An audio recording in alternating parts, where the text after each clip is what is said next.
हिंदू हृदय सम्राट बाला साहब ठाकरे के परम अनुयायी और सच्चे दिल से हिंदुत्व की पूजा करने वाले एकनाथ शिंदे नहीं बल्कि एकमात्र शिंदे ने पूरी सत्ता ही पलट दी। पूरा महाराष्ट्र उथल पुथल हो गया। यह वो शख्स हैं जिसे सत्ता से ज्यादा प्यार अपने हिंदुत्व पर है।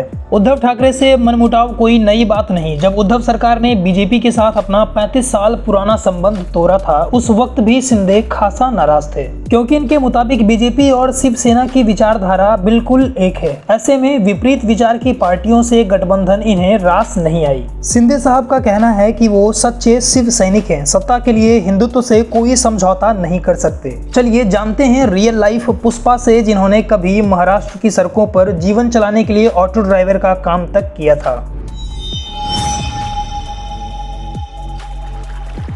एकनाथ शिंदे का पूरा नाम एकनाथ संभाजी शिंदे है। एक भारतीय राजनीतिज्ञ और महाराष्ट्र सरकार के लोक निर्माण और शहरी विकास मंत्री शिंदे का जन्म 9 फरवरी 1964 को महाराष्ट्र में हुआ था। सतारा जिले से बिलोंग करने वाली मराठी समुदाय के शिंदे बेहद गरीब घर से ताल्लुक रखते हैं। इनके पिताजी का नाम संभाजी नवलू शिंदे है। एकनाथ शिंदे ने शादी लता शिंदे से की, जो एक सफल बिजनेस वुमेन है, तथा इन दोनों का एक बेटा है श्रीकांत शिंदे, जो शिवसेना के सांसद हैं। शुरुआती शिक्षा न्यू इंग्लिश हाई स्कूल थाने से प्राप्त की, लेकिन आर्थिक और पारिवारिक दबाव की वजह से इन्होंने शिक्षा बीच में छोड़ दी और जीवन यापन करने के लिए ऑटो चलाने लगे।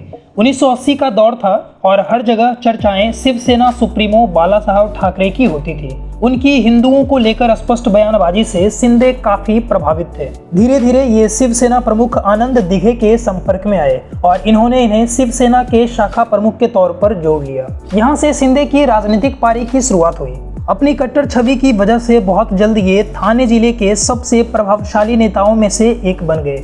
एकनाथ शिंदे को वर्ष 1997 में थाने महानगर पालिका से पार्षद चुना गया और साल 2001 में नगर निगम सदन में विपक्ष का नेता बनाया गया। वहीं अगले साल 2002 में दोबारा शिंदे को पार्षद चुना गया और ठीक इसके 2 साल बाद यानी 2004 में शिंदे को विधायक बना दिया गया। लेकिन मूल रूप से शिंदे को लोकप्रियता तब हासिल हुई जब शिवसेना के दिग्गज नेता आनंद दिघे का साल 2002 में निधन हो गया था, जिन्होंने एकनाथ शिंदे को राजनीति में लाया। शिवसेना पर मानो पहाड़ सा टूट गया। अभी जख्म भरे भी नहीं थे कि साल 2005 में नारायण राणे ने भी शिवसेना का साथ छोड़ दिया। अब शिवसेना को एक बेहतरीन नेता की जरूरत थी और निगाहें जाकर रुकी एकनाथ शिंदे पर। इसी साल 2005 में पार्टी ने थाने जिला प्रमुख जैसे प्रतिष्ठित पद पर एकनाथ शिंदे को नियुक्त कर दिया। साल 2004 से साल 2019 तक लगातार एकनाथ शिंदे महाराष्ट्र विधानसभा में चुने गए। साल 2014 में इन्होंने भाजपा शिवसेना सरकार में मंत्री बनने के बाद अपनी अधूरी पढ़ाई फिर शुरू की और वासवंतराव चौहान मुक्त विश्वविद्यालय महाराष्ट्र से मराठी और राजनीति विषयों में BA की डिग्री हासिल की। आज की तारीख में देखें तो एकनाथ शिंदे के हाथ में महाराष्ट्र की सरकार है। तो दोस्तों, इस तरह एकनाथ शिंदे ने ऑटो चालक से विधायक और मंत्री तक का सफर तय किया। ये छोटी सी बायोग्राफी थी एकनाथ संभाजी शिंदे की। उम्मीद है पसंद आया हो। आप चाहें तो लाइक और सब्सक्राइब कर हमें थोड़ा मोटिवेट कर सकते हैं। आपके दिए कीमती समय के लिए बहुत बहुत धन्यवाद।